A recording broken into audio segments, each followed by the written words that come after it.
안녕, 민규쌤입니다. 지난 영상에서는 외란을 다뤘는데요. 이번 시간에는 이제 외교 정책의 변화 그리고 호란의 전개 살펴보도록 하겠습니다.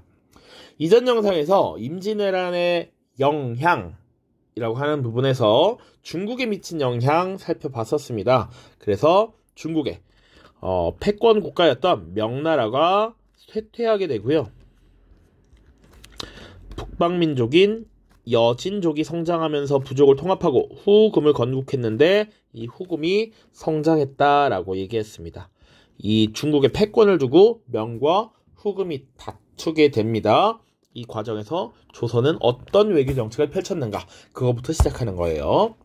자, 1번 광해군 때의 정치 보도록 하겠습니다. 자, 앞선 왕이 선조였고요.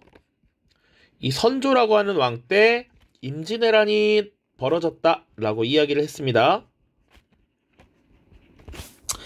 자, 이 임진왜란이 마무리되고 사실은 국토가 황폐화되고 인구가 급감했어. 그 뒤를 이은 광해군은 어떤 정치를 펼쳤느냐? 첫 번째, 전쟁 이후 황폐해진 국가를 복구해야겠죠. 전후 복구 사업입니다. 자, 그래서 토지대장과 호적을 정비했다. 왜? 안정적인 세금 징수가 필요하기 때문이죠. 그리고 세원을 정확하게 알아야 한다.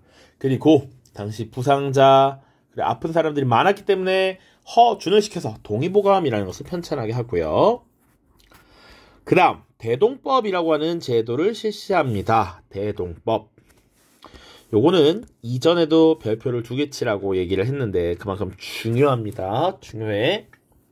자, 대동법이 무엇이냐라고 하면 과거에는 집집마다 그러니까 내 재산과 관계없이 그냥 집집마다 토산물을 납부하도록 했었어.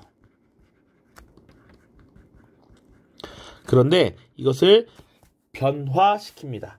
어떻게 변화시키냐? 이 토산물을 납부하는 걸 공납이라고 했는데 공납을 토지를 소유한 결수에 따라 세금을 납부하도록 했다.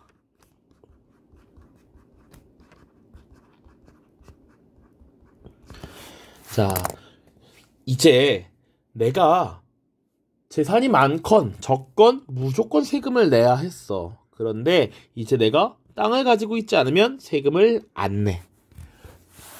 땅을 많이 가지고 있는 사람은 세금을 많이 내. 되게 합리적이지 않아요? 그쵸? 자, 그리고 이 대동법이라고 할 때 세금을 보통 쌀, 아니면 무명천, 혹은 동전 이런 것들로 납부를 했습니다. 자, 그러면 요거 조금 설명을 더하면 이제 원래는 특산물을 직접 국가에서 걷어들였는데 이제는 세금을 걷어들인단 말이야. 그럼 국가에서 필요한 물건을 사야겠죠? 이 과정에서 이것들을 통해 국가에서 필요한, 관청에서 필요한 물건을 사들이는 공인이라고 하는 상인이 등장하고요. 이 공인이 대규모로 거래를 하게 되겠지. 그 과정에서 상품, 화폐 경제가 발달하는 기초가 되었다. 상품, 화폐, 경제, 발달 토대. 경제, 발달의 토대가 마련되었다. 이렇게 볼 수 있겠습니다. 상품, 화폐, 경제란 단순하게 어떤 상품을 화폐를 통해서 거래하는 이런 시스템이야. 자본주의의 초기 형태가 지금 나타나고 있다는 것을 강조하기 위함입니다. 대동법 매우 중요합니다. 자, 그리고 우리가 봐야 될 것은 중립외교죠. 중립외교. 이건 이전에도 여러 번 설명을 했으니까 명나라가 쇠퇴하고 후금이 성장하는 과정에서 이제 명나라가 후금과의 경쟁 관계에서 전투에서 원군을 요청합니다. 이때 강홍립을 파견하고요. 군사를 파견하긴 했지만 실제 전투에는 참여하자마자 후금에게 항복을 하면서 우리 국민들의 손실을 방지했다라고 하는 것이죠. 자, 그리고 선생님이 추가한 부분이야. 폐모살제라고 하는 것. 당시 선조의 늦둥이 아들, 적통 아들이었던 영창대군이 있는데 그 엄마 임목대비를 폐위하고 아들 영창대군을 죽게 했습니다. 요 두 가지가 문제가 돼서 광해군을 쫓아내고 새롭게 인조라고 하는 왕을 옹립하게 되는 것이죠. 서인 세력이 주도했다. 광해군을 축출하고 인조를 왕으로 추대했다라는 것이죠. 자, 이렇게 집권한 서인 세력은 중리배교를 비판했어. 자, 중리배교를 비판했단 말이야. 어떻게 해야 된다 그러면? 화끈하게 우리 명나라에게 은혜를 갚아야 돼. 우리 명나라랑 친하게 지내는 게 맞아 라고 했단 말이야. 이것이 후금의 심기를 거슬리게 했죠.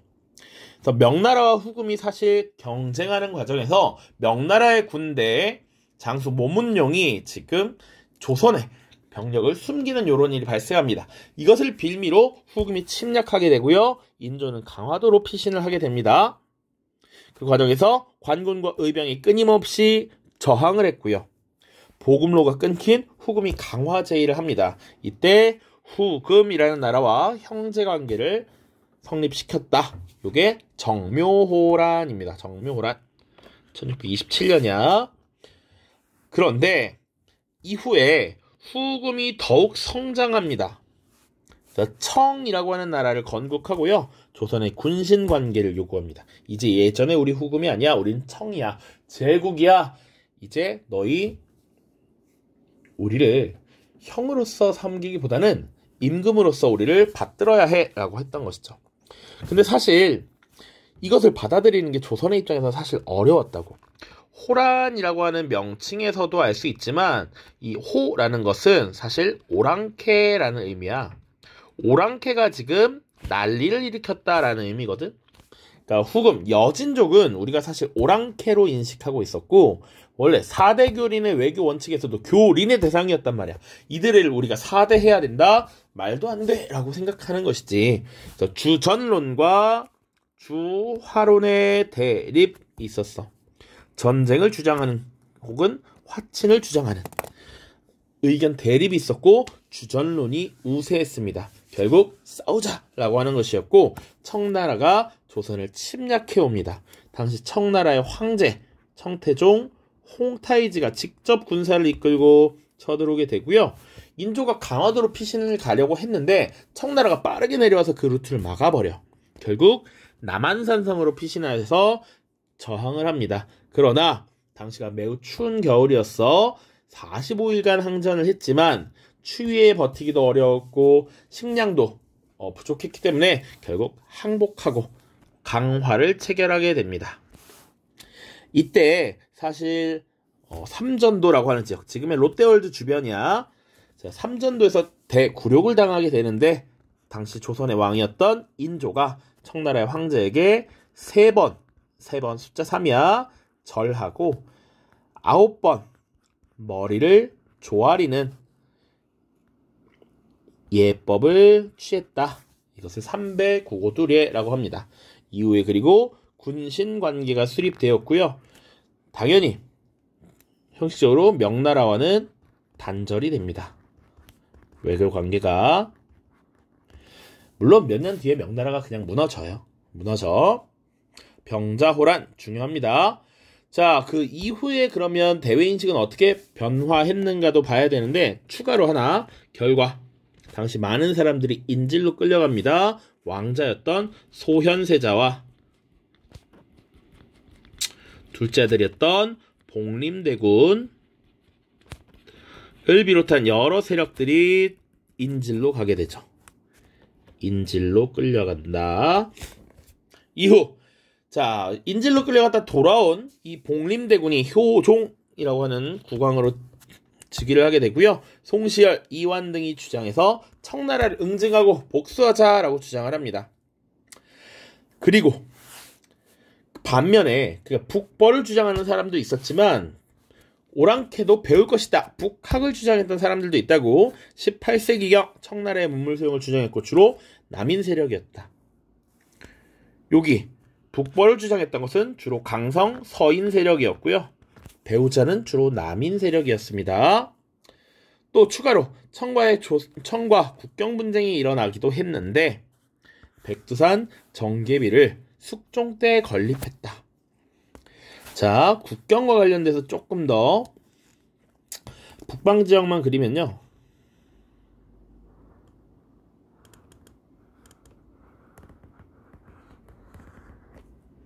자, 이렇게. 자, 우리가 민족의 명산이라고 하는 요 백두산 가장 높은 백두산이 여기 있습니다. 자, 국경을 정해야 되는데 과거부터 전통적으로 이 백두산에서 왼쪽으로 흐르는 강이 있었어. 압록강 있죠, 압록강. 요것을 경계로 했고요. 그리고 우리가 현재는 지금 이렇게 두만강을 경계로 하고 있죠. 근데 사실은 이 두만강 북쪽 지역을 간도 지역이라고 하는데, 이 지역에 사실은 조선의 사람들이 많이 건너가서 살고 있었거든. 그래서 청나라 사람들과 국경 분쟁이 계속 일어납니다. 왜? 이 북방 지역은 사실은 원래 여진족이 성장했던 생활 공간이고, 이 지역은 여진족이 청나라가 신성한 지역으로 들어가지 말라라고 묶어버려. 봉금시켜버려요. 그런데 조선인들이 자꾸 건너가니까 갈등이 발생합니다. 이때 국경 분쟁을 마무리짓기 위해서 각자 관리를 파견합니다. 그때 이 백두산에 비석을 하나 이렇게 세워놨다라는 거야. 보통은 산 꼭대기에 지어놓고 계곡이나 능선을 따라서 이렇게 국경을 정하는데, 백두산 중간에 이게 떡 하나 올라가 있습니다. 이 비석에 뭐라고 써 있냐면 서, 위, 앞, 로, 동, 위, 토, 문이라고 기록이 되어 있어. 서쪽은 압록강을 경계로 한다. 경계가 된다. 동쪽은 토문강이 된다. 라고 했습니다. 그런데 여기서 해석의 여지가 뭐냐면, 이렇게 북쪽으로 흐르는 토문강이라는 게 또 있었어. 그래서 이 지역이 사실은 우리 땅이 아닌가? 라는 의문을 품게 된다는 것이죠. 간도 지역이. 우리는 토문강이다 라고 주장하고요. 중국은 두만강이다 라고 주장을 하고 있습니다. 그래서 사실은 이 간도에 대한 권리가 1909년에 일제에 의해서 중국에 그냥 넘어가게 되고요. 이미 100년이 지났기 때문에 이거에 대해서 조금 국제법적으로 문제를 제기하기 조금은 어려운데, 아무튼 국경 분쟁이 있었고 이를 해결하기 위해 백두산 정계비라는 것을 건립했다라는 것 같이 기억을 해두시면 되겠습니다. 자, 모두 고생 많았고요. 다음 영상에서는 이제 조선 후기 정치의 변화 자세히 살펴보도록 하겠습니다. 안녕.